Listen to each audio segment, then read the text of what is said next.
Hello everyone, welcome to a series where I will be showing you actual studies that have placed in competitions.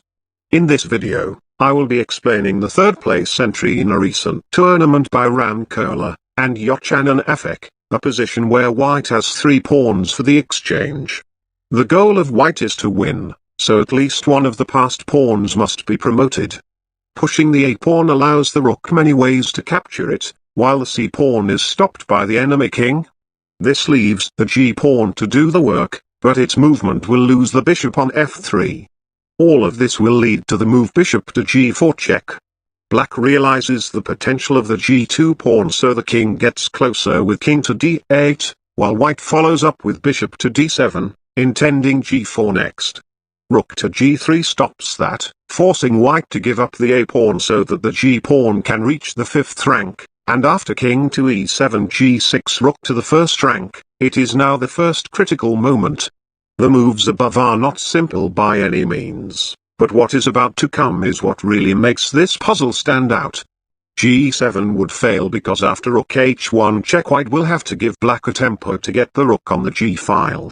Then if our king tries to move again, black's king will reach F7 and any hope of winning is gone. White must insert the move bishop to G4. And now there are threats of both C7 and G7. Facing these double threats, black plays rook to H1 check, giving white 2 choices. At first glance, king to G7 to cover F6 seems very preferable, but rook to C1 will spoil all of your dreams. The bishop must guard C6, but D7 is no good since the C pawn can no longer advance. This leaves bishop F3. Allowing black to activate the saving motif, which is a perpetual attack on white's bishop. However, king to G8 is a different story, because rook to C1 is met by G7, rook takes C6, king to H7, and G8 queen is unstoppable. What about the feared king to F6? The answer is G7 too, when black's rook is not able to stop both pawns from promoting. The enemy king goes to D6 in order to neutralize the C pawn, but white can freely push the G pawn because king takes C6 will lose the H1 rook to a fork. Rook to G1 follows, and by now you should easily see the best move that guards C6. Still, it's unclear how white can overcome black's saving card after rook to G3. What happens next can only be explained by the vast amount of possibilities on the chessboard. The only way to win is to first play bishop to E4. As a reminder, king F7 is threatened, so black continues with rook G4, when white plays bishop to D5.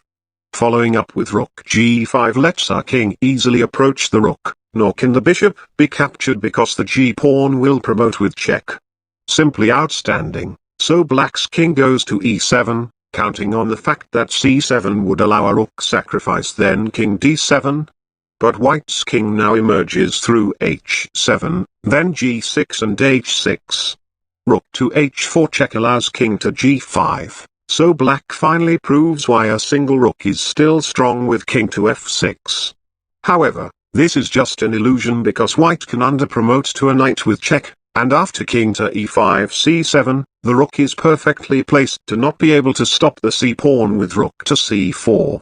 If it had been on G3, rook to C3 will result in a draw, but as if by manipulating the formulas of chess, Kola and Afek was successful in pulling off this amazing Excelsior and Rundlauf-themed study.